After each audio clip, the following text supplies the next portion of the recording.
hoy va a entender un poquito, tal vez un poco más a Abel y todos los que somos ovejas, que esta carta está dirigida directamente para cada uno de nosotros los que estamos aprendiendo a regresar a la pureza de las escrituras. O si quieres, también puedes decir a completar aquello que hemos aprendido cuando de alguna forma estuvimos estudiando la Biblia, ya sea como católicos o como cristianos o como creyentes non-denominationals, o sea, sin denominación. No importa en qué lugar hayas estado, pero si tú ya estás entendiendo que si estás en Cristo, eres linaje de Abraham, ya eres prácticamente heredero de las mismas promesas dadas a Abraham. Por lo tanto, tú eres parte de las 12 tribus de la casa de Israel. Y aunque usted no lo crea, no hay privilegio más grande en esta tierra que ser parte del pueblo de Dios, del pueblo que está en pacto. Y esto no te lo van a enseñar en ningún instituto teológico, no te lo van a enseñar en ningún lugar donde no se predica Torah, pero sí te van a enseñar en lugares donde se predica la Torah, como por ejemplo el Instituto Bíblico Descubre la Biblia. Así que es importante que entendamos que hay cosas que especialmente en este tiempo el Señor está revelando a aquellos que son humildes para aprender las escrituras, reaprender en algunos casos, ¿ok? Así es que carta a Santiago. El origen del nombre de Santiago es muy interesante. El origen prácticamente en hebreo es Jacob. Jacob. Sin embargo, ya con la gentilización, con los grecos romanos, se va agregando lo que es el san delante de los nombres. Por ejemplo, Pablo, que es un nombre griego, Pablo, se le agregó San Pablo y por eso conocemos a Pablo como San Pablo también, la carta de San Pablo. Sin embargo, este san ya es fruto de la gentilización. En realidad, Dios no nos pone un san delante de ningún nombre. Uno es santo en sí mismo, pero la religión siempre quiere ponernos etiquetas, por esa razón se pone san. De ahí viene que Jacob, que también en latín es como decir Tiago. Creo que en portugués existe el nombre de Tiago, Tiogo. Tenía un pastor amigo que justamente se llamaban sus hijos así. Tiago es el mismo nombre de Jacob. De ahí surge, añadiendo el San a este Jacob, sale Santiago o Santiago. De ahí surge el nombre de Santiago y es más conocido como Santiago, que también es un derivado de James. Por eso que en inglés se conoce la carta de Santiago como James. Es un nombre diverso, si se da cuenta usted, Jacob. Y este nombre de Jacob tiene un significado hermoso, aparte del significado que uno ha conocido con el Jacob, hermano de Esaú. Usted recuerda, a Jacob se le puso como nombre también el engañador, que eso sí es en cierta forma una parte del nombre, pero la esencia del nombre en realidad es aquel que ama a Dios, aquel que se desespera por Dios. Ese también es el sentido del nombre de Jacob. Por esa razón, eh, justamente esta carta revela cosas como en un estilo de escritura de desesperación, como buscando desesperadamente a aquellos que están en la dispersión, aquellos que están por toda la tierra, pero que son parte del pueblo de Dios. Santiago, en el capítulo 1, versículo 1, dice así: Santiago, siervo de Dios y del Señor Jesucristo, a las 12 tribus que están en la dispersión. Salud es una forma de saludo, como decir shalom, que se utilizaba justamente en los tiempos bíblicos. Sin embargo, ahora también algunos utilizan shalom o salud. Dice así: la carta está dirigida claramente, es una carta y está dirigida a las 12 tribus. Recuerde eso, a las 12 tribus que están donde están en Brasil, están en Argentina, están en Rusia, están en Estados Unidos, están por todas las naciones del mundo. Si tú ya eres una oveja que entiende que eres parte, que entiende que ya eres parte del linaje de Abraham, esta carta es para ti. No es para todos esta carta, es para aquellos que han entendido que son parte de las ovejas dispersadas en toda la tierra. Si tú ya por alguna razón te llama la atención el guardar mandamientos, ya has salido de esa filosofía vacía y hueca en un sentido de decir eh, que, que, que todo es por gracia, y en realidad no todo es por gracia, solo la salvación es por gracia. Pero el señorío de Cristo, la santificación de Yeshua en nuestras vidas, eso ya es poniendo tu cruz, tu vida, tu dinero, tu esfuerzo, tu tiempo. Ahí ya tienes que invertir.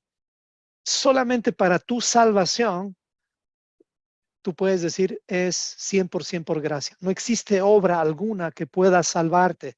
Es por la gracia de Dios. Pero Yeshua no es solamente Salvador, Él es también el Señor. Por tanto, eso es importante entender. Este equilibrio es bueno. Cuando tú solamente utilizas a Yeshua como el Salvador, es algo hueco, es algo vacío, porque falta la evidencia. La evidencia es que si Él es tu Salvador, Él también es tu Señor. Por eso, versículo 3, versículo 2 dice, hermanos míos, tengan por sumo gozo cuando se hallen en diversas pruebas, sabiendo que la prueba de vuestra fe, o sea, tu fidelidad, produce paciencia. Mas tenga la paciencia su obra completa para que sean perfectos y cabales sin que les falte cosa alguna. En la Biblia textual dice también lo mismo, con algunas pequeñas variaciones, pero dice Jacobo, ya es el nombre, ya no está Santiago, es Jacobo, esta es una Biblia textual del hebreo directo, un siervo de Dios y del Señor, Yeshua el Mesías. Santiago era el hermano de Yeshua. Y fíjense bien, ya no se llama ni siquiera hermano de Yeshua, él se llama siervo de Yeshua, siervo de Dios y de Yeshua, a las 12 tribus que están en la dispersión. Nuevamente se repite lo mismo. Entonces, esta carta está dirigida no para todos, sino a las 12 tribus de la casa de Israel. Eso es importante entender. Si tú eres una ovejita que está regresando al camino, aquí tienes una carta exclusivamente para ti. Por eso es que quise repetir esta carta. Ahora veamos el contexto de esta carta. Lo vamos a hacer más rápido que la anterior vez. Dice así el contexto, fíjese bien. Si alguien te pregunta cuál es la mayor esperanza que tenemos los creyentes en el Señor, y tú tienes que tener bien claro esto. Si yo te pregunto a ti, ¿cuál es la mayor esperanza para ti? ¿Cuál pondrías? A ver, escriban en el chat, estoy curioso por eso. ¿Cuál es la mayor esperanza que tú tienes en tu vida? ¿Cuál es esa esperanza en la cual, digamos, tú estás confiando y sabes que Dios va a cumplir su promesa? ¿Cuál es esa esperanza? A ver, ¿quién me puede decir, escribir en el chat mejor, por favor? Así vamos a tener una grabación más limpia. Escriban en el chat aquellos que dicen, esto yo creo que es la esperanza. No importa si nos equivocamos. Sí es verdad, la salvación está muy cerca, pero hay una esperanza que todos tenemos. Hagan de cuenta, aquí les voy a contar mejor la historia de esta forma para que ustedes se estén dando cuenta cuál es la esperanza. Vamos a pensar que, por ejemplo, Estados Unidos, que tiene 50 estados, los 50 estados se dispersaron y solo quedaron Virginia, el estado de Virginia y Florida, nada más. El resto están por todas las partes del mundo. ¿Cuál sería la esperanza de todo estadounidense que un día pueda volver a ocurrir? ¿Cuál creen que sería la esperanza si se han separado todos los estados de Estados Unidos? ¿Cuál sería la esperanza? Exactamente, ahí ya lo dijeron. La unión, o sea, la restauración. La restauración. Si alguien te está moviendo el piso, recuerda siempre esto. Dios es fiel y va a cumplir la restauración de las dos casas de Israel. Esto es sumamente importante. Esa es nuestra esperanza. Es que nos vamos a volver a unir como Dios ha planeado desde el principio del pacto que Dios hizo con Abraham, Isaac y Jacob. Es por eso que aquí viene Yeshua y dice, también tengo otras ovejas que no son de este redil. ¿Cuál redil? De los judíos. Aquellas también debo traer. Aquí estamos tú y yo. Y dice, y oirán mi voz ¿Y qué habrá? Aquí está la esperanza, la restauración. Un solo rebaño. Alguien puso la palabra unión, exactamente. Unidad entre las dos casas. Pero ¿será que eso va a ocurrir ahora? Los judíos nos ven como paganos y nosotros vemos a los judíos como que no aceptan a Yeshua. Y hay un intermedio entre ellos que está saliendo y pues estamos tratando de regresar nosotros al camino. Entonces, algo está pasando en estos últimos tiempos que es hermoso y esa es la restauración. Nunca en la historia ha pasado esto que está pasando. Aunque algunos tildan de judaizantes aquellos que estamos volviendo al camino, aunque es verdad que hay algunos que son así, pero no te preocupes por eso, sino preocúpate principalmente por no desviarte ni a derecha ni a izquierda. Eso es lo más importante que fue el consejo que Dios le dio a Josué en Josué 1:8. Recuerde usted eso. Entonces, en el contexto estamos viendo que Yeshua dice, va a haber un tiempo en que mis ovejas van a oír mi voz y va a haber un solo rebaño y un solo pastor. No se está cumpliendo esto todavía. Sin embargo, ya las ovejitas, muchas ovejitas están escuchando la voz del pastor y ¿qué están haciendo? Están siguiendo a Yeshua. Ya no a un pastor, ya no a otro pastor, ya no a otro judío, sino a un judío llamado Yeshua HaMashiach. A ese judío seguimos, porque en verdad estamos siguiendo a un judío. Por eso que tenemos que honrar, respetar a los judíos, pero no es nuestro plan ser como los judíos. Nuestro plan o nuestro deseo debe ser imitar al único judío que a quien se le ha otorgado toda la autoridad, que es Yeshua HaMashiach. ¿Ok? Respetemos y amemos a todos los demás, claro que sí. ¿Ok? Por eso es que no somos seguidores de ningún otro hombre, sino solamente de aquel que es digno de que nosotros le sigamos. Entonces, en el contexto podemos ver que hay una profecía, una declaración de Yeshua que va a haber un tiempo en el cual las ovejas se van a convertir en un solo redil. Esa es nuestra esperanza. Esa es la esperanza que todos tenemos que tener bien claro. O haga de cuenta, para que esto le suene mejor, que su familia fue dividida y dispersada por todas las naciones. ¿Alguna vez escuchó usted esa historia de que el padre buscando a sus hijos y no se encontraron sino hasta después de 20 años? Pasaron 20 años y el jovencito o la jovencita encontró dónde están sus papás, hizo las cartas, hizo los trámites y se encontraron de 20 años. ¿Cómo será ese encuentro? ¿Se imagina usted? Yo creo que debe ser un encuentro increíble. No me pasó eso nunca, pero yo creo que debe ser hermoso el reencontrarse con tu familia. Y eso es lo que va a ocurrir. Yo sé que eso no nos suena tanto porque hemos sido infectados por un virus llamado la doctrina o teología del reemplazo, que nos ha tratado de borrar nuestra identidad, haciéndonos creer que somos gentiles y que así nos debemos de quedar. Es verdad que somos gentiles, que somos extranjeros, pero así no nos debemos quedar. Debemos dejar de ser gentiles para ser hijos de Dios, porque un hijo de Dios no es gentil y un gentil no puede ser un hijo de Dios. ¿Se da cuenta la diferencia? Ok, entonces miren, la Biblia, que tiene 27 libros en el Nuevo Testamento, en el Pacto Renovado, según el orden que tenemos, está de esta manera, ¿sí o no? Así está la Biblia: Mateo, Marcos, Lucas, Juan, Hechos, etcétera. O sea, todos los 27 libros de la Biblia los tenemos ordenados de esta manera. ¿Estamos bien con esto? Aquí están los 27 libros de la Biblia ordenados en este orden. Esto no es cronología, esto no es un orden que nos va a ayudar, sino es un orden que en realidad lo pusieron como para tener prácticamente separados los evangelios, algunas de las cartas, pero a simple vista no nos ayuda, porque en realidad uno de los primeros libros que deberíamos de leer, en realidad no es Mateo como tal. Sin embargo, está bien que leamos Mateo, claro que sí, pero ahora que entendemos el camino, ahora que sabemos ya las cosas que están sucediendo, es que el verdadero orden cronológico e histórico de la Biblia tiene que ver con el siguiente orden que les voy a mostrar. Según el orden histórico y cronológico, el primer escrito del Nuevo Testamento es tarararán, Es la carta de la que vamos a estudiar ahora. Santiago. La primera carta escrita antes de todas las demás cartas, antes de Mateo, Marcos, Juan, Lucas, es Santiago.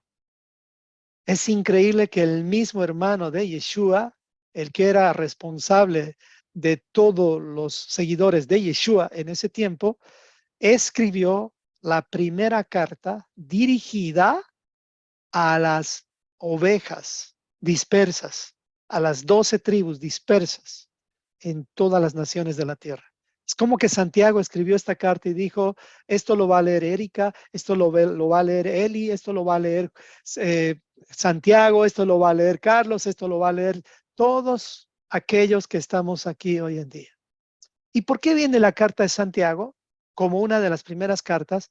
Porque ya se cumplió Teshuvah, lo que Yeshua vino a decirnos, hagamos Teshuvah, arrepiéntanse. Yeshua viene y nos dice, vuelvan atrás. Y para que podamos hacerlo, Yeshua paga un precio muy alto y une, fíjese bien, une las dos casas. ¿Recuerda usted cuál es la esperanza? La unión de las dos casas. En Yeshua, esto ya está ocurriendo, aunque no con todo el mundo, pero hay muchos judíos y muchos creyentes en Yeshua que ya creemos lo mismo. Hay judíos que creen en Yeshua y hay cristianos que ya no están conectados al tercer siglo, sino al primer siglo. Se está cumpliendo esto, aunque no con todos, pero ya se está cumpliendo. La profecía de Ezequiel 37 se está cumpliendo. Poco a poco, como una gota de agua desde que Yeshua subió a los cielos, pero ahora esa gota de agua se convirtió en una lluvia. Y es una lluvia como de una ducha tal vez. Así, suave, suave está goteando, pero va a haber un momento, hermanos, en que dice, de todas las naciones, de todos los rincones, de todas las iglesias de la tierra, van a salir como estampida, corriendo tras el agua de la palabra, porque va a haber hambruna espiritual. Ya la gente se va a cansar de la palabra que se ha predicado por tanto tiempo en, en los lugares donde se predica sin Torah. Es ahí donde van a salir como estampida por causa de desnutrición, buscando comida, buscando Torah. Y es por eso que para esos que estamos ya necesitando un nivel de alimento sólido, un nivel de alimento espiritual que nos nutra, que ya estamos cansados de la mezcla, estamos cansados de un montón de cosas que nos han cuidado, que nos han protegido en su debido tiempo, pero que llega un punto en el cual no sacian como lo que sacia la palabra de Dios. Entonces, para esas personas viene la carta de Santiago, como una de las primeras cartas que deberíamos leer todos aquellos que ya estamos entendiendo la importancia de la Torah. Así que viene Santiago, escrito entre el año 40 al 49, antes del concilio de Hechos 15, que fue en el año 50. Viene Santiago como la primera carta y a partir de ahí surgen las diferentes otras cartas y también libros como Marcos, Primera Tesalonicenses, Segunda Tesalonicenses, los Corintios, Gálatas, Romanos, Lucas, Hechos, Filipenses, Filemón en ese orden cronológico. Algunos varían con Gálatas. Gálatas piensan que es después de Santiago, pero no importa eso. Lo importante es entender que Santiago es la primera o el primer escrito de las escrituras y no es casualidad, no es casualidad. A Dios no se le va una sola. Si Dios permitió que nos enteremos de que Santiago es la primera carta escrita, entonces es por algo. Y ahí dice el tema, el título de a quién está dirigido, a las 12 tribus. Las recomendaciones, el contenido de la carta de Santiago es un contenido sumamente importante. Por esa razón esta carta la estoy tratando de explicar con más amplitud y estoy repitiendo incluso por la importancia que tiene. ¿Ok?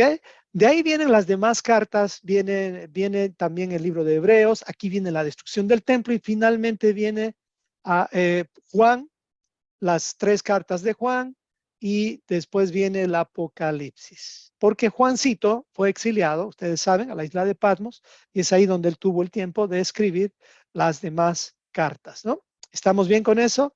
Entonces, es así como debería leer un creyente en el Señor las Escrituras. No te digo que cambies tu Biblia y el orden lo pongas como está aquí. No, no, no, no. Si tú ya sabes escudriñar, ya sabes por dónde empezar. El pacto renovado, Nuevo Testamento, tiene este orden en sí, pero el Antiguo Testamento, mal llamado así, eso lo puso Dios. Génesis es primero, Éxodo es después. Levítico, Números y Deuteronomio son los 5 primeros libros de la Biblia. Eso no va a cambiar jamás. ¿Me explico? En cambio, el orden de Mateo, Marcos, Juan y Lucas, o Lucas y Juan, fue colocado justamente ya por los hombres. ¿Me explico? Y eso no está mal en un sentido porque Dios también ha permitido ese orden de alguna forma, pero ahora que sabemos, no dejemos de conocer la carta de Santiago. ¿Ok? Eso es sumamente importante entonces.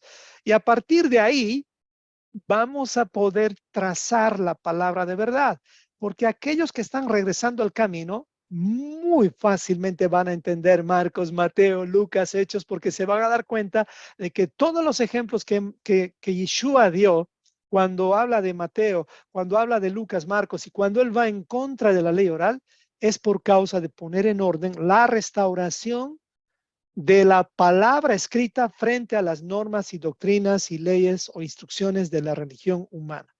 Es para eso que Yeshua vino. Nunca vino a abolir el sábado, el Shabbat, sino vino a poner en orden cómo se debe guardar el Shabbat. Y así sucesivamente. Es por eso que Santiago te va a poner un equilibrio para que puedas leer las escrituras, especialmente el pacto renovado, de forma más comprensible, más trazable. Es por eso la importancia de esta carta. Así es que continuamos y si quiere ver con amplitud, no voy a leer todo el detalle, pero la profecía detallada está en Ezequiel 37. Si alguien te pregunta cuál es lo más importante que debo esperar, es esta restauración. Que Judá y Efraín, las 12 tribus, sean restauradas para siempre. No hay una esperanza mayor a esta. Esta misma fue la última pregunta que le hicieron a Yeshua. ¿Usted recuerda antes de que Yeshua parta qué pregunta le hicieron? Ya se lo dejo como tarea que en un ratito voy a explicar.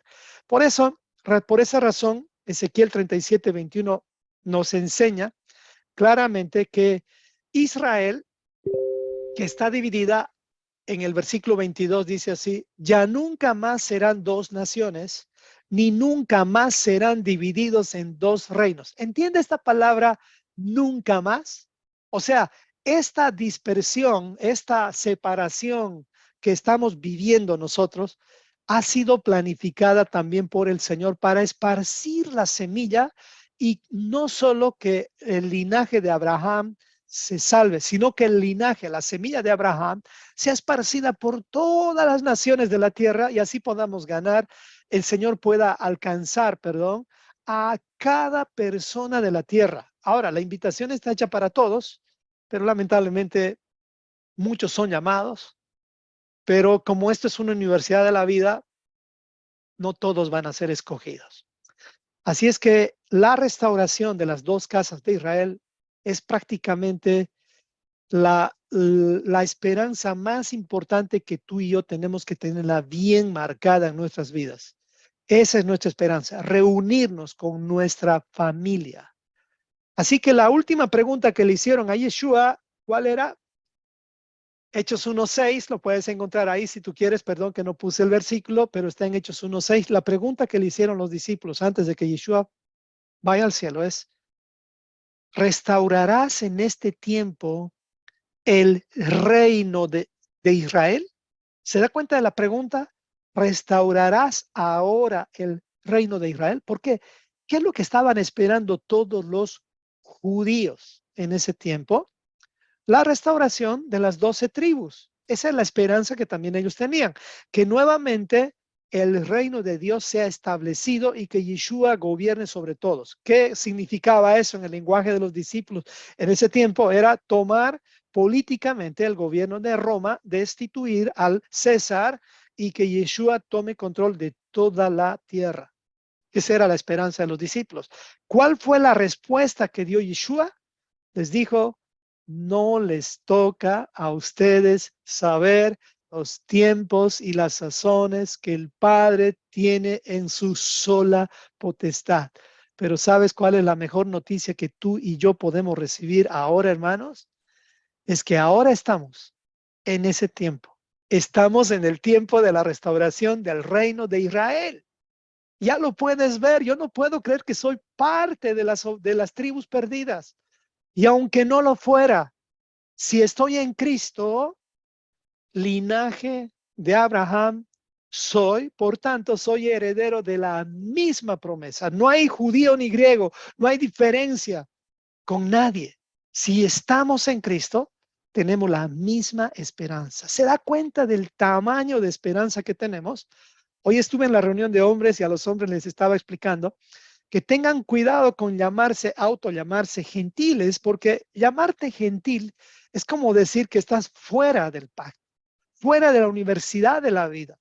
Porque la palabra gentil justamente significa eso, que estás fuera del pacto, o que eres un extranjero, o que eres un perrito, o que eres simplemente alguien guiado por las emociones. Ya no somos gentiles, hemos dejado de ser gentiles, gracias a la gracia de nuestro Señor. Así que esta pregunta, ¿restaurarás el reino en este tiempo? Esta pregunta fue hecha hace 2000 años aproximadamente, casi 1870 años aproximadamente. Perdón, 1970 años. Y la respuesta en ese tiempo era, no les toca saber a ustedes los tiempos y las sazones. ¿Cuál es la respuesta de nuestro Señor para nosotros hoy? Que este es el tiempo de la restauración de todas las cosas. Eso quiere decir que Yeshua va a volver pronto, porque Él vendrá cuando se restauren todas las cosas. ¿Y cuáles son esas todas cosas? En realidad es que los gentiles dejen de tener esa identidad gentil y vuelvan a la identidad marcada por Yeshua. Porque Yeshua nos dio el acceso. Si usted lee para qué vino Yeshua, y esto está en varios lugares de la Biblia, por eso no le doy un versículo específico, pero dice Yeshua vino para buscar y salvar lo que se había perdido. También viene y dice que Yeshua fue enviado solamente a buscar a las ovejas perdidas de la casa de Israel. No es para todo el mundo. Yo sé que la religión te va a ofrecer la salvación como si fueran boletos de una rifa. No es así, no es así. Perdónenme, yo como pastor que les diga, es como ofrecer visas de ingreso a Estados Unidos. No, puede haber una lotería de visas, pero no todos van a entrar, sino aquellos que han sido seleccionados, escogidos, ya sea por suerte, ya sea por cualquier medio, pero solo ingresan aquellos que cumplen los requisitos. La invitación está hecha, sí, para todos, pero no todos van a entrar. Así es que tengamos el cuidado y la responsabilidad de no menospreciar esto y no creer falsas promesas de que todos podemos entrar. No es así, hermanos. Eso sería una gran mentira que te puede costar tu vida y la vida de tus hijos. No todos van a entrar. Y eso lo tienes que tener muy claro. ¿Por qué? Dice Apocalipsis 22, 14 al 15. Lo vamos a leer. No quería leer esto, pero creo que es bueno leer. Aquí dice quiénes van a entrar. Fíjese bien. Bienaventurados los que lavan sus vestiduras para tener, lo puede ver aquí, derecho al árbol de la vida y para que entrar por las puertas. Nadie va a entrar por las ventanas al reino, hermanos. Bienaventurados los que lavan sus vestiduras para tener derecho al árbol de la vida y para entrar por las puertas. ¿Me explico, hermanos? ¿Quiénes van a estar afuera? Versículo 15 de Apocalipsis capítulo 22. Afuera van a estar los perros. ¿Quiénes son los perros? Son los gentiles. Los hechiceros. ¿Quiénes son los hechiceros? Los gentiles. Los inmorales. ¿Quiénes son los inmorales? Los gentiles. Los asesinos, los idólatras y todo el que ama y practica la mentira. ¿Quién es todo el que ama y practica la mentira? los gentiles. Y no es un insulto, para nada, pero esa es lo que hace un gentil, a un gentil no le preocupa violar la ley o la instrucción de Moisés. No, no le preocupa. Pero en cambio a alguien que ya está en el reino, sí le preocupa. Es como tú vives en Estados Unidos y hay cámaras en los semáforos. Cuando yo estoy parando, no sé dónde está la cámara, me preocupa. Tengo temor pasarme un rojo. Pero yo veo que cuando uno está en Latinoamérica o en otros países, perdónenme, no estoy menospreciando Latinoamérica, yo también soy latinoamericano, pasamos en rojo ni nos preocupa. Es más, si el policía nos agarra, lo arreglamos con una mordida, coima, no sé cómo le llaman. Pero acá en Estados Unidos es preocupante cuando te pasas un rojo o una luz amarilla, especialmente cuando hay una cámara. Y gracias a Dios que ahora los GPS salen te dicen cámara en el siguiente semáforo. Así sale el GPS ahora, el GPS, no sé cómo le llamas tú, pero yo estoy atento al GPS. Cuando dice cámara, tengo mucho más cuidado, mucho más temor, porque he entendido que en este país existen instrucciones. Y yo tuve que pagar una vez porque me pasé un semáforo y me sacaron la foto y estaba consciente de eso. Consciente porque me agarró en la mitad. Yo dije que iba a pasar, pero estaba tan apurado que me agarró. Pasaron, creo, 3 días y ya me llega directamente un cheque, creo que era de $250 a mi casa por nada más de haberme pasado una luz roja. Sí, me están mirando. ¿Y qué pasa desde esa vez? Nunca más me atreví a cruzar eso porque tuve temor, temor. Y el temor es bueno, hermanos, porque eso nos hace estar dentro de aquellos que lavan sus vestiduras. Los que lavan sus vestiduras son los que tienen temor. Los que no lavan sus vestiduras, los que no guardan mandamientos, no les importa un comino. Lamentablemente, así muchos pastores dicen. No, hermano, si usted guarda la ley, está cayéndose de la gracia. Ah, no es así. Yo soy pastor también, soy cristiano también del primer siglo y no es así. Lo que te están diciendo, si alguien te está diciendo así, con humildad, dile al pastor, a esa persona, por favor, pastor, muéstrame en la Biblia dónde dice eso. Y de pronto te van a mostrar uno o dos versículos sueltos sin contexto y te vas a topar con algo que son más de 240 versículos que están mal traducidos en la Biblia y con malicia y muchos otros más pasajes que no tienen realmente una buena traducción a causa que no es fácil traducir ningún idioma a otro. Es difícil, eso no es fácil. Así que hermano, regresemos al original, porque realmente esto es un asunto muy, muy fuerte. Así es. Y Dios nos está mirando, así como las cámaras del semáforo, y nos está mirando hasta en el baño. Sí, hermanos. Y es así el amor de Dios. Él quiere que estemos conscientes de eso. Santiago, entonces, fue escrito para estas personas que ya entienden esto que les estoy hablando. Pero si de pronto tú dices, no, a mí no me interesa todo esto, entonces esta carta de pronto no la vas a entender. Esta carta es para aquellos que ya han entendido que esto es serio. Por eso es que es la primera carta que está en el pacto renovado. Estas son las profecías, Isaías, si tú quieres ver, Jeremías 31 y Ezequiel 36. Aquí están las principales profecías de esperanza que las hemos cerrado en algo que también está en Hechos 1:6, con la pregunta última que le hicieron a Yeshua. Hechos 1:6 que dice, restaurarás el reino de Israel en este tiempo. En otras palabras, restaurarás a las 12 tribus de Israel en este tiempo. Y aquí viene Santiago y escribe una carta a las 12 tribus. Amados hermanos, si esto puedes entender, esta carta realmente va a cambiar tu forma de vida. No la pases de largos. Son cosas sumamente importantes. Así que continuamos con Santiago. Entonces, carta dirigida a las 12 tribus. Espero que eso esté muy claro. Y la carta de Santiago, entonces, disclaimer o aclaración, no es para todos. Por eso Lutero la quiso sacar de la Biblia. ¿Saben quién es Lutero? Yo era muy seguidor de Lutero. Ahora simplemente quiero terminar lo que Lutero empezó. Lutero empezó una reforma y tenemos que terminar.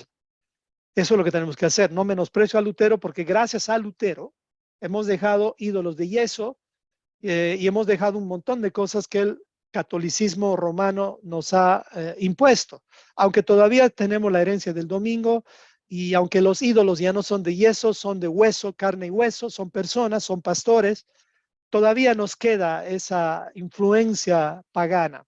Necesitamos limpiarnos de todo eso. Él quiso sacar esta carta por varias razones. Y aquí viene la pregunta para ti. Lutero no solamente rechazó la epístola de Santiago, la carta de Santiago, sino también Hebreos, Judas y también el Apocalipsis. Lutero no quería una Biblia con estos 4 libros. Así era Lutero. Así que la pregunta es, ¿por qué? Adivinen por qué es que Lutero no quiso incluir Santiago en el Nuevo Testamento. ¿Quién me lo dice? O tarea para la casa, investíguenlo, pero si usted se anima, ya póngalo. ¿Por qué es que Lutero no quiso incluir Santiago, Hebreos, Judas y Apocalipsis al Nuevo Testamento? Él quería una Biblia con 19 libros, perdón, 23 libros. Un Nuevo Testamento con 23 libros. Él quería eliminar, así. Usted puede investigar, nada más investigue las cartas que Lutero quería eliminar. Y tuvo que ponerlas, porque si Lutero era el único que dirigía todo, no teníamos estas 4 cartas. Pero gracias al Señor, que el Señor tiene sus controles y no pudo eliminar estas 4 cartas. ¿Ok? Así que esta carta no es para todos, sino es para aquellos que están aprendiendo a hacer Teshuvah de todo corazón. Para ti es esta carta. Si tú eres alguien así, esta carta es para ti. Versículo 5, ya hemos hecho 4 versículos, lo estoy haciendo más rápido que la anterior vez. Dice así: y si a alguno de ustedes, versículo 5, le falta sabiduría, pídala a Dios, el cual da a todos abundantemente y sin reproche, y le será dada. Pero pida con fe, no dudando nada. Confíe, no, perdón, pero pida con fe, no dudando nada. Voy a saltar esto, la parte azul. Porque el que duda es semejante a la onda del mar, que es arrastrada por el viento y echada de una parte a otra. No piense pues quien tal haga que recibirá cosa alguna del Señor. Primera aclaración. Cuando dice, pero pida con fe no dudando nada, porque el que duda es semejante a la onda del mar, no se está refiriendo a tener una concentración y decir, yo creo, yo creo, yo creo, yo creo. No es un asunto de positivismo o no permitir duda en nosotros. En realidad es un asunto de confiar, no dudar, si quieres, en que el consejo o la palabra de Dios es útil y eficaz sobre todo consejo humano y sobre todo consejo que pueda existir. Si tú no dudas que el consejo de Dios va a servir para tu vida, Dios te va a dar sabiduría. A ver, escúchenme bien esto. Por ejemplo, tú ves a tus hijos que no les importa la palabra de Dios. No, tú ves eso. Y les predicas la palabra de Dios. Pero andas dudando y tú dices, no, mis hijos no van a cambiar. Ahí es el problema. Amado hermano, cuando tú pones una semilla en la tierra, pones una semilla, nada más asegúrate de regarle un poquitito de agua, de ponerlo no en el asfalto, sino en la tierrita. Yo tengo en mi casa varias plantitas, tengo cilantro, acabo de sembrar cilantro, tengo un montón de cilantro. Mire, yo lo puse y sinceramente dije, no va a salir esto porque agarré un paquete viejo que tenía por ahí y de semillas y lo planté y ¿sabe qué? Un verdor increíble, una fila de cilantros, podría decir miles de cilantros en una maceta que tengo. Y yo estaba dudando en cierta forma, pero ahora entiendo y digo, la semilla buena no tiene límites de tiempo, aunque parezca viejita, no. Y mucho más la semilla de la palabra de Dios. Cuando tú veas a tus hijos, a tu familia, o si es tu cónyuge, que realmente no les importa la palabra de Dios, hermano, no dude, siembre con lágrimas y con regocijo va a cosechar. Escuche bien esto que le estoy diciendo. No dude. A esa duda se refiere. A confiar que el consejo de Dios está por encima de todo. A confiar que la semilla de Dios es la semilla más poderosa que hay en esta tierra. Así que oremos que nuestros hijos, si no están en el camino, por lo menos escuchen la palabra de Dios a través de los padres sembrada en sus corazones.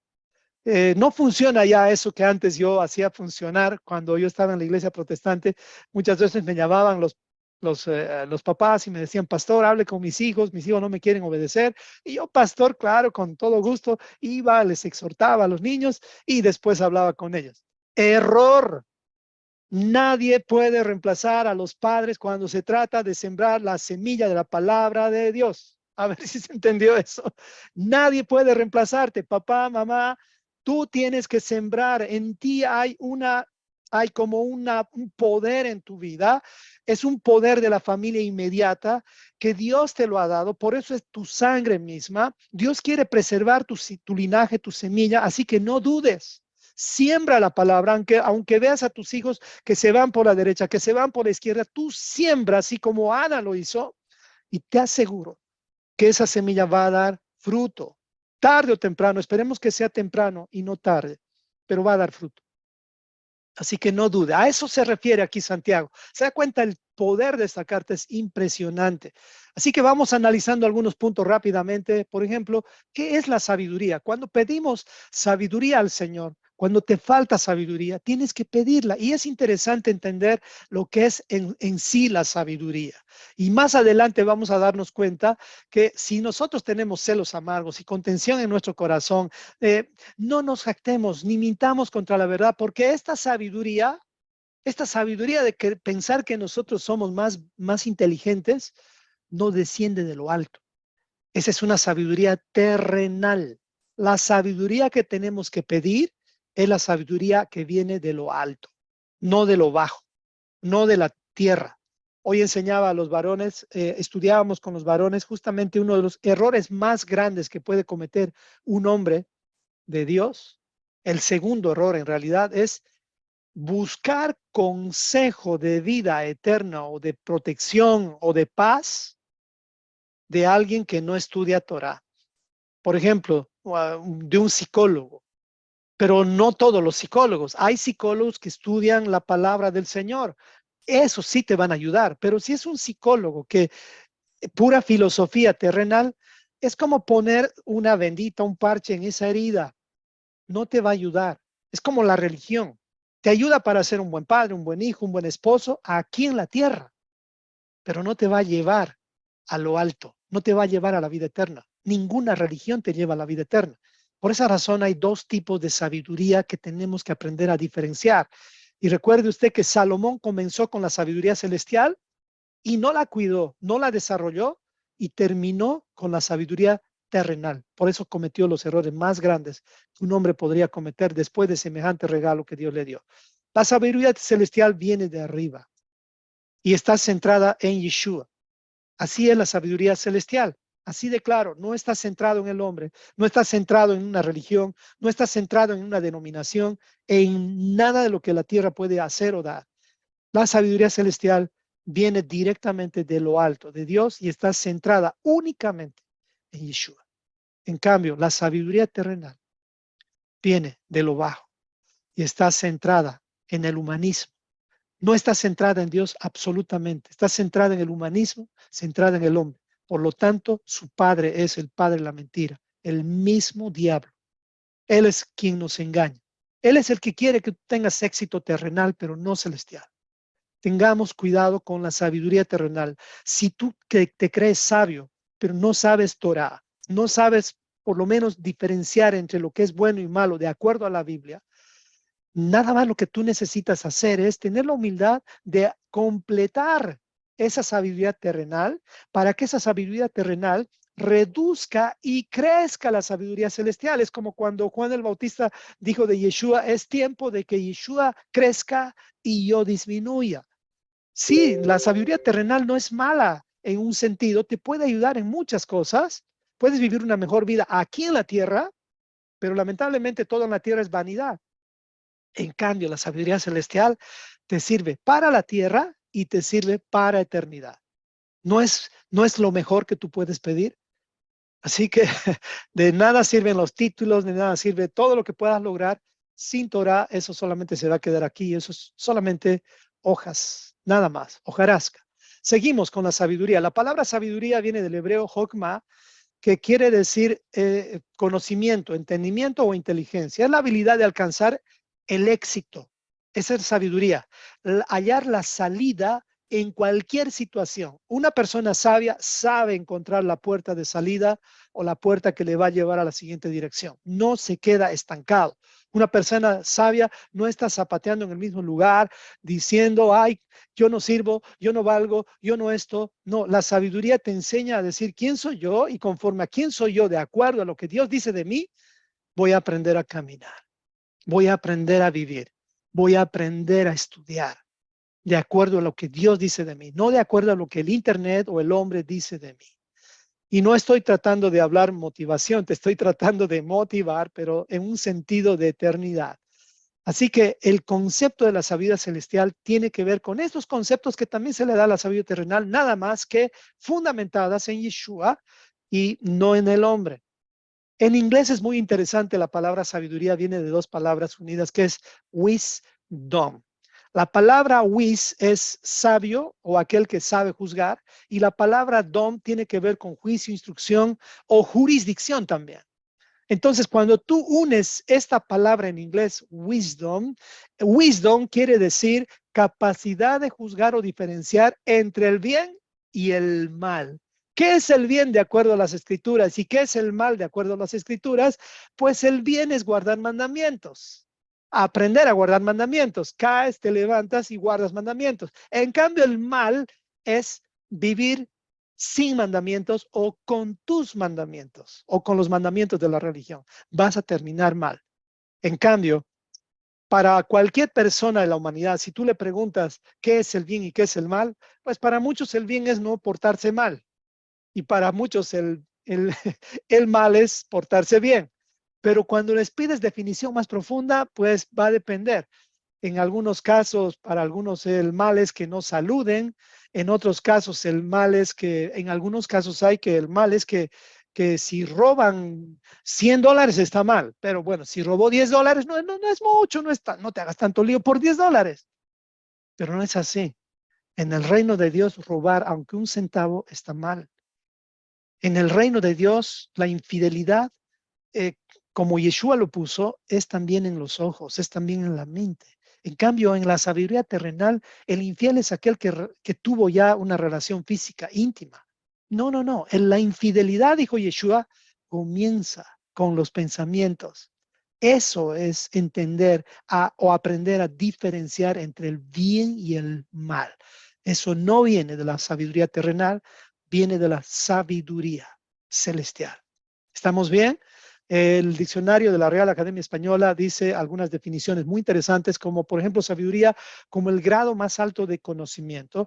Número dos, como alguien que sabe tomar decisiones en la vida y negocios. Y número tres, conocimiento profundo en las ramas de la sabiduría como arte, política y ciencia. Ese es el reino de Dios. El reino de Dios tiene que ver con arte, política, ciencia, comida, festividades, cultura. Eso es el reino de Dios. No es una religión para nada. Por eso que el principio de la sabiduría no es temor, tener temor del hombre. El principio de la sabiduría es tener temor del Señor. Quienes menosprecian al Señor, o sea, no tienen temor del Señor, ellos son los necios, los insensatos, porque ellos desprecian la sabiduría y la enseñanza. Todo pastor que desprecia la Torah no está actuando con el principio de la sabiduría, no tiene temor de Dios. Ese era yo. Hablo de mí. Y si de pronto hay alguien que todavía está dudando de que el principio de la sabiduría es prácticamente conocer los mandamientos para temer al Señor, porque ¿cómo puedes temer al Señor si no conoces su palabra, sus mandamientos? No puedes, no puedes. Sería como vivir en un país donde las reglas están ocultas. Ah, imagínese vivir en un país donde el semáforo está oculto, pues no vas a temer porque tú no sabes si está o está el semáforo. En cambio, cuando tú conoces dónde está el semáforo, aprendes a temer de manera correcta. Por eso es que una persona que cree en Dios tiene que saber pues los 10 mandamientos por lo menos de memoria. Tienes que saber cuáles son las 7 fiestas. Tienes que saber qué se come y qué no se come, que trae beneficios a tu cuerpo y no porque traiga beneficios a tu cuerpo solamente, sino porque Dios, el creador del cuerpo, dice que eso es bueno comer y eso que no es bueno comer. Entonces son cosas básicas para tener sabiduría. El necio no tiene temor de Dios porque su vida está centrada en el hombre o en él mismo. Entonces, este es un cuadro de diferencia entre el necio, el inteligente y una persona sabia. Fíjese bien en la imagen. El necio no quiere aprender. El necio dice yo ya sé todo. En cambio, el inteligente aprende de sus errores. Pero el sabio aprende de los errores de los demás. ¿Quién quiere ser? La verdad que muchas veces somos necios, muchas veces somos inteligentes y pocas veces somos sabios. ¿Qué tal si vamos volcando eso? ¿Y sabe cuál es la única forma? Es el conocimiento de la palabra de Dios. Eso es lo que te hace sabio. Dice 2 Timoteo 3:16, preparado para toda buena obra. Eso hace la palabra de Dios con nosotros. Nos prepara para todo, para todo, absolutamente para toda buena obra. Amén. Continuamos con el versículo 8 de Santiago. Ya debe estar entendiendo por qué estoy repitiendo esto. Dice así, el hombre de doble ánimo es inconstante en todos sus caminos. Podríamos cambiar y también decir, la mujer de doble ánimo es inconstante en todos sus caminos. Por lo tanto, esto se refiere a los dos, los hombres, las personas de doble ánimo son inconstantes en todos sus caminos. Esas personas que están con un pie aquí y un pie allá son inconstantes. Nada pueden hacer bien. Pero dice, el hermano que es de humilde condición, gloríense en su exaltación, pero el que es rico en su humillación, porque él pasará como la flor de la hierba, porque cuando sale el sol con calor abrasador, la hierba se seca, su flor se cae y aparece su hermosa apariencia. Así también se marchitará el rico en todas sus empresas. Eh, Realmente somos inconstantes por nuestra falta de enfoque y perseverancia. Somos muy impacientes. Y una clave para que dejemos de ser inconstantes y terminemos con nuestras acciones, obras, empresas marchitadas es que aprendamos a desarrollar los buenos hábitos. Los buenos hábitos. Sencillamente así, hermanos. Yo ahorita te puedo evaluar y estoy seguro que te puedo ayudar porque yo también me ayudo a mí mismo cuando me hago la misma evaluación que te voy a hacer en un segundito con unas dos preguntas y te vas a dar cuenta si estás o no en el camino del inconstante o del constante o de aquel que persevera. Y sabes que esto es cada día. Hoy me encantó en la reunión de varones, alguien dijo, y pensar que esto ya lo sabíamos, pero qué importante es repetir. Así que desde el principio, desde Adán y Eva, tenemos la tendencia de ser distraídos. Ahora que conocemos la historia de Adán y Eva, conocemos la historia de Sansón, conocemos la historia de David, de Josué, de Moisés, de Abraham, tenemos que mejorar, porque Abraham no tenía la Torá ni siquiera en sus manos. ¿Se da cuenta? Quien la tuvo fue Moisés. Ni siquiera Moisés tuvo todos los libros de la Biblia que tú y yo tenemos. Josué tampoco.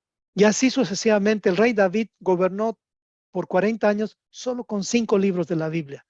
La Torá era lo único que había por más de 1000 años.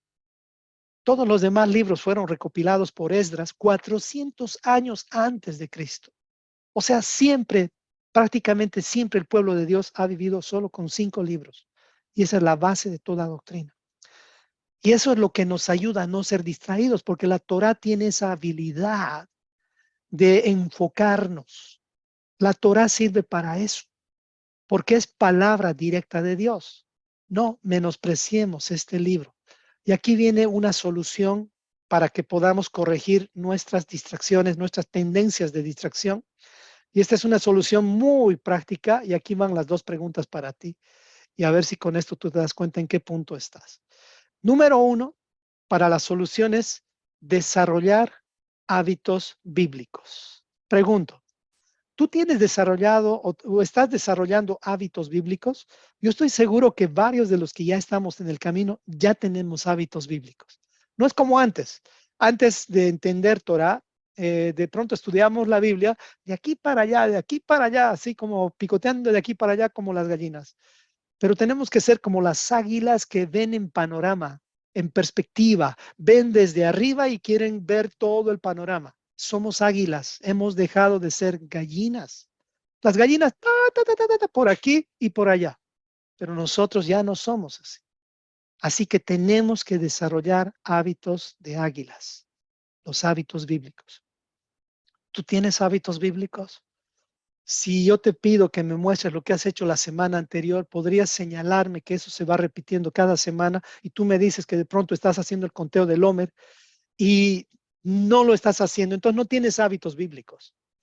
Si tú dices que estás escribiendo la Torah y no tienes un horario para escribir la Torah, entonces no tienes hábitos bíblicos. Tú ya no puedes vivir como que se me ocurrió escribir la Torah, se me ocurrió orar, se me ocurrió esto o el otro. No podemos vivir así. No son hábitos bíblicos. Los hábitos bíblicos son costumbres buenas que nos ayudan a no tener distracciones. Para eso son los hábitos bíblicos. Y por eso, no sé si tú cumples o no, pero tienes tus horarios señalados para estudiar la Torá, la Biblia o meditar en ella. Tú tienes tus horarios, sabes que tienes que meditar. Y no es fácil, hermanos. Yo estoy tratando de que mis horarios de meditación, de estudio de la palabra, sean todas las mañanas. Y sigo luchando con eso, para dormir más temprano, tomar las previsiones y no despertar como durmiendo. Número dos, ¿tú tienes el hábito de celebrar las festividades bíblicas? ¿Ya no te es extraño? Si ya no te es extraño, entonces estás desarrollando hábitos bíblicos. Porque piense en esto. Para mí, por ejemplo, era normal que cuando llegaba diciembre ya tenía el hábito de pensar en Navidad. Tenía el hábito de pensar en Navidad porque había repetido Navidad toda mi vida, 50 y pico años repitiendo Navidad, o 48, 49 años más o menos. Cuando entré aquí son hace 4 años. Ya se me hizo un hábito pensar en Navidad. ¿Me explico? En cambio, ahora viene Pesaj y me huele algo extraño porque no es un hábito en mi vida. Así que tengo que cambiar eso para desarrollar hábitos bíblicos. Y cada año Dios nos da la oportunidad para que eso se convierta en algo normal, no en algo anormal. Empecemos con estas dos preguntas entonces. Tener horarios señalados para estudiar y meditar en la palabra. Y número dos, adquirir hábitos del calendario de Dios, que ya no sea extraño. Los Shabbats, por ejemplo. ¿Te es extraño todavía guardar Shabbat? Si te es extraño todavía guardar Shabbat, vas a distraerte fácilmente. Porque el Shabbat es como un regulador que me apunta nuevamente al lugar donde debo estar. Para eso son mis Shabbats. Gracias al Shabbat, al tener un día para el Señor, como pastor cristiano, uno no necesita ser adventista ni judaizante para guardar el Shabbat. El Shabbat es un regalo de Dios para los hijos. Como pastor cristiano estoy aprendiendo a guardar el Shabbat y cómo me quita las distracciones. Me vuelve a poner en el punto que debo estar. Por eso es que somos inconstantes. Por eso, esta carta fue dirigida para estas personas que están queriendo este nivel de vida. Espero que no se esté ofendiendo conmigo. Me faltan unos minutitos más y ya ahí vamos a parar. Santiago 12, 1 del 12 al 18. Dice así, bienaventurado el varón que soporta la tentación, porque cuando haya resistido la prueba, recibirá la corona de vida que Dios ha prometido a los que le aman. Este es ese varón. Cuando, cuando pensamos que Dios nos tienta, no, Dios no tienta a nadie. ¿Por qué razón? Porque Dios no tiene esa inclinación que tú y yo tenemos, ese Yetzer Hará se llama, pero sí el Señor permite que pasemos por pruebas. Haga de cuenta que estamos en una universidad, la Universidad de la Vida, y en esta Universidad de la Vida, el rector, el que manda es Dios, y su principal instructor es Yeshua. Entonces, en una universidad, imagínense que usted estudiando medicina o ingeniería, lo que usted quiera. ¿Qué pasaría si el rector de la universidad dice a todos los estudiantes, a partir de ahora nadie más va a rendir exámenes, nadie más va a tomar pruebas? ¿En qué se convertiría esa universidad? En cualquier cosa. Por eso es que cuando vemos las pruebas como algo muy difícil, estamos ya en un problema. No sabemos, no entendemos lo que estamos viviendo. Estamos en una universidad de la vida. Por eso es que Dios permite las pruebas, porque las pruebas van a purificarnos, nos van a santificar y nos van a llevar, nos van a sacar de la luz hacia las tinieblas. Por eso dice que la mayoría de las pruebas en realidad no vienen porque Dios lo permita o no lo permita, sino vienen a causa de nuestras propias concupiscencias. O sea, nuestra propia codicia o si quieres deseos terrenales descontrolados. ¿Y por qué? Porque tenemos muy enfocados nuestros ojos en las cosas de este mundo, que deseamos viajar a tal lugar, que deseamos comprar tal cosa, que deseamos y deseamos y deseamos todo lo terrenal. Y nos rajamos y nos esforzamos por conseguir eso que es terrenal, pero no hacemos lo mismo con las cosas celestiales. Entonces es ahí donde la concupiscencia crece en nosotros y nos seduce, nos atrapa y terminamos no guardando Shabbat porque tenemos que pagar el televisor o la casa o el auto que compramos. Por esa razón tenemos que ser sabios también con las finanzas. No le digo que no tenga una casa, no compre un auto, pero lo que le digo es compre de acuerdo a sus posibilidades. Todo lo que te viniera a tus manos para hacer, hazlo según tus fuerzas. ¿Cuáles son tus fuerzas en realidad? Es todo aquello que Dios te está proveyendo para que vivas bien sin quebrantar sus mandamientos. Para eso es que Dios a eso le llama fuerzas. Esas son tus fuerzas. Pero ya te sales de tus fuerzas cuando de pronto ya vives como las ratas, trabajas y trabajas y trabajas y nunca terminas de pagar tus deudas. ¿Por qué? Porque el deseo grande de tener una casa enorme te hizo comprar una casa que todavía no estaba en tus posibilidades. ¿Qué vas a hacer ahora? De pronto ya estás en eso. Pues lo que tienes que hacer ahora, hermano, es pedirle perdón al Señor y volver a empezar. Y claro que Dios te va a dar la salida, la sabiduría. Él te va a dar la sabiduría. Y te aseguro, no hay problema que Dios no pueda resolver. Él es experto en sacarnos del hueco profundo para llevarnos a lo alto de la montaña. Y en eso estamos, en el Omer. Pero la mayoría de las pruebas vienen por causa de nuestros deseos terrenales, o sea, nuestra concupiscencia, nuestras codicias, los deseos de la carne, los deseos de los ojos, la vanagloria de la vida. Esto no viene de Dios, porque Dios, ni siquiera Abraham, que tenía tanto dinero, se compró una casa. No, Abraham no se compró una sola casa, él se compró una tumba. Compró una tumba, eso sí, de rocas para enterrar los huesos de su esposa y también de él. Sí, eso hizo Abraham. Pero él nunca tuvo una casa de ladrillo. Abraham no tuvo. Y eso es para entender justamente que esa es nuestra vida aquí en esta tierra. Tenemos que entender que estamos de paso en este mundo. Amén. Así que, amados hermanos, dice el versículo 16, no erréis, o sea, no se equivoquen. Toda buena dádiva, todo don perfecto viene de lo alto, del Padre de las luces, en el cual no hay mudanza, no hay cambio, no hay sombra de variación. Él de su voluntad nos hizo nacer por la palabra de verdad. Así nacemos por su palabra, para que seamos primicias de sus criaturas. O sea que nacemos de nuevo por su palabra. El nacimiento de nuevo no es un evento complicado ni ficticio. Te digo a ti si tú has nacido de nuevo. Tú has nacido de nuevo si tienes hambre de su palabra. Si tú no tienes hambre de su palabra, deseos de estudiar su palabra, eso nos da, no sé por qué, hace 3, 4 años yo ando así y no puedo parar, pero si tienes esa hambre de escudriñar, de comer su palabra, ya has nacido de nuevo. Y no hay forma de calmar esa hambre porque, o tú podrías calmar el hambre de un bebé que llora, de un niño que nace de nuevo. Llora y llora y llora hasta que le den la palabra. Así somos los que nacemos de nuevo de verdad. Por eso el nacer de nuevo no es una experiencia disque, vamos a decir, religiosamente espiritual, en la cual te han sumergido al agua y has salido mojado. No, eso es un comienzo, eso es un paso del nuevo nacimiento, pero el nuevo nacimiento dura por lo menos un año. Un año, así como un bebé necesita Torah, necesita el calostro, necesita la leche de su madre, por lo menos el primer año. Me explico. Por eso Santiago viene a ponernos en orden nuevamente. Wow, hay tanto por hablar con esta carta, hermanos. Sigue. Versículo 19. Por esto, mis amados hermanos, todo hombre sea pronto para oír, tardo para hablar, tardo para airarse, porque la ira del hombre no obra la justicia de Dios. O sea, tu enojo, tu ira, no va a resolver ningún problema en esta vida.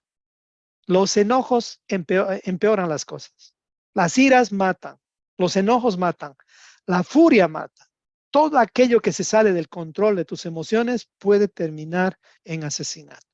Por eso Yeshua dijo que no quebrantemos este mandamiento, que si nos enojamos, que no sea hasta el día siguiente, que nuestro enojo no dure mucho. Dice Efesios 4, 25 al 26, por tanto, dejando a un lado la falsedad, hablen verdad cada cual con su prójimo, porque somos miembros los unos de los otros. Por eso, áirense, enójense, pero no pequen, no transgredan la palabra. No se ponga el sol sobre vuestro enojo, ni den oportunidad al diablo. El diablo va a tener la oportunidad cuando nosotros nos distraigamos. Así que, por lo cual, desechando toda inmundicia y abundancia de malicia, reciban con mansedumbre la palabra implantada, la cual puede salvar vuestras almas. Somos salvados por justamente esta palabra. Pero sean hacedores de la palabra y no tan solamente oidores, engañándose a ustedes mismos. Porque si alguno es oidor de la palabra, pero no hacedor de ella, este es semejante al hombre que considera un espejo su rostro natural. Porque él se considera a sí mismo y se va y luego olvida cómo era. Más, aquí viene el antídoto para aquel que se olvida, para aquel que se distrae. Más, este es el antídoto para que no nos pase lo que le pasa al hombre que se ve en el rostro y luego se olvida. Más, el que mira atento en la perfecta ley, la de la libertad, y persevera en ella, no siendo oidor olvidadizo, sino hacedor de la obra, este será bienaventurado en lo que hace. Y viene el antídoto. Quiere decir que tenemos que estar atentos a la perfecta ley. Por eso es que Josué 1:8 dice, nunca se apartará de tu boca este libro de la ley. Se está refiriendo a la misma, a esta misma ley. La ley real también se le llama, sino que de día y de noche meditarás en él para que guardes y hagas conforme a todo lo que en él está escrito, porque entonces serás bienaventurado en todo lo que haces. Claro, entonces harás prosperar tu camino y todo te saldrá bien. Amén. La religión dice, si alguno se cree religioso entre ustedes y no refrena su lengua, sino que se engaña en su corazón, la religión de tal es vana. O sea, sí hay una religión, entre comillas, buena, diríamos, pero es esa que ayuda de la siguiente forma. Y lo dice el 27, dice, la religión pura y sin mácula delante de Dios, el Padre, es esta. Visitar a los huérfanos y a las viudas en sus tribulaciones y guardarse sin mancha del mundo. Fíjense cuál es el entorno de todo esto, la tierra. Sí, los huérfanos, visitarlos a los huérfanos es en esta tierra, porque ya en el cielo, no, o digo, en el Edén no vas a necesitar hacer eso. Dios es el padre de huérfanos. Pero aquí en la tierra, religiosamente sí podemos hacer eso. Visitar a las viudas es algo dentro de la tierra en sus tribulaciones. Guardarnos sin mancha del mundo, o sea, guardar tu testimonio, sí, eso es parte de una religión, pero esto no te lleva al Edén, no te lleva, no te lleva, te hace una buena persona, como te lo dije anteriormente. Entonces, esta religión pura tiene que ver justamente con ayudar al prójimo. Ya vamos a terminar y esto te quiero dejar como ejemplo lo que la religión hace y lo que el reino hace. Lo que la religión hace es más o menos así. Es como tratar de llenar tu mente con agua. ¿Me explico? Pero si tú te imaginas a un niño, más o menos, no encontré esa imagen, pero imagínate, quiero que te imagines a un niño que está cavando un hueco, y esto es justamente algo que tiene que ver con San Agustín. No necesito llevarte ese ejemplo, pero voy a usar ese ejemplo. Era un niño que estaba cavando un hueco al lado del mar, y el niño va con un balde y toma agua del mar y llena el hueco con agua, va al mar, llena el hueco con el mar, con el agua del mar, una y otra vez, hasta que lo ve una persona y le dice, ¿qué estás haciendo? Le dice al niño. Y el niño dice, estoy tratando de quitar el agua del mar y ponerla en este lugar, en este hueco. Y el hombre le dice, eso es imposible. No vas a poder hacerlo. Miren, hermanos, conocer a Dios por medio de la religión es Imposible. La religión distorsiona a Dios. La religión no te presenta al Dios del reino, del reino verdadero. Te muestra un Dios creado y cada uno tiene su vaso con agua, su vaso con agua, ya sea bautista, ya sea católico, ya pentecostal. Cada uno tiene su vaso con agua y lo defiende a capa y espada. Eso hace la religión. No puede hacer más allá. En cambio, el reino es diferente. En el reino del Señor ya estás navegando, estás disfrutando del mar, que es su palabra. Pero fíjate esta imagen que puse. Puedes ver imágenes y colores, pero guardando instrucciones. Fíjense, esta persona que puse ahí de ilustración tiene una escafandra, tiene algo que está con oxígeno, porque no puedes entrar al reino sin guardar mandamientos. No puedes entrar al mar y quedarte para apreciar las cosas sin una escafandra y con un tanque de oxígeno. Yo hice la prueba. Estuve en el Mar Rojo, allá en Egipto, y vimos todas estas imágenes, pero yo necesitaba de un guía y necesitaba de un equipo y pude ver las maravillas. El reino de Dios es igual. No podemos entrar al reino, tratar de entrar al camino de la forma que nos han enseñado. Tenemos que reaprender. Para eso es la carta de Santiago. Voy a terminar acá. Lo que sigue es tremendo. Quería yo terminar el capítulo 2, pero no me va a dejar el tiempo. Hasta aquí hemos llegado, queridos hermanos, y nada más quiero dejarles con ese mensaje. Revisemos si nuestra fe está basada en el reino o en la religión. Y eso nos va a ayudar a definir cuáles son los siguientes pasos que tenemos que dar. Voy a pedir a mi esposa si puede orar y aquí llegamos. Amén. Qué tremendo. Estaba riendo que queremos intentar terminar esta carta, pero no podemos porque tiene tanta riqueza, pero hermoso, hermoso. Gracias por esta palabra. Acompáñenme, hermanos, vamos a orar. Sí, Señor. Amado Señor, te damos gracias por este día, gracias por tu palabra preciosa, gracias por esta carta que tiene tanto para enseñarnos, Señor, y tenemos tanto que aprender de esta carta. Oramos por todos aquellos que están pasando por diversas pruebas, para que Sí, la esperanza de saber que la prueba de su fe producirá paciencia y que en medio de cualquier situación sean llenos de esa paz que sobrepasa todo entendimiento. sí, Que Señor. estemos conscientes que tú nos ves y que sabes incluso las intenciones de nuestros corazones. Que nos cuidemos de no ir en contra de tus instrucciones y si lo hacemos, concédenos arrepentimiento para volver al camino. Danos sabiduría de lo alto y que seamos constantes y crecientes, manteniendo siempre la humildad, que podamos discernir entre el bien y el mal. Líbranos de ser necios o inteligentes. Queremos ser sabios, que aprendamos de los errores de los demás. Te damos gracias que tu palabra está llena de ejemplos que nos ayudan a Sí, Señor. enfocarnos y al mismo tiempo nos hacen ver en panorama. Que Sí, tengamos Señor. hábitos bíblicos como escribir en los primeros libros, tus 5 primeros libros que son tan Sí, importantes. Señor. Que tengamos el hábito de memorizar tu palabra, el Mm, hábito de orar, de meditar, el hábito de guardar el Shabbat, guardar las fiestas, el hábito de vivir de acuerdo a tus instrucciones, que sí, Señor. nunca se aparte de nuestra boca este libro de la ley, sino que meditemos en ella de día y de noche y que hagamos conforme todo lo que en ella está escrito. Señor, líbranos de la religión. Queremos ser parte de tu reino. Gracias, Padre amado, por que probablemente estamos en el tiempo donde vas a restaurar las 12 tribus de Israel, Señor, y vas a Sí, restaurar Señor. las 2 casas. Gracias por tu palabra, gracias por la vida de mi esposo, Señor. Te pido bendición y salud sobre su vida, Señor. En el nombre de nuestro amado Yeshua oramos. Amén y amén. Amén. Antes de terminar la grabación, quisiera dejarles con una pregunta.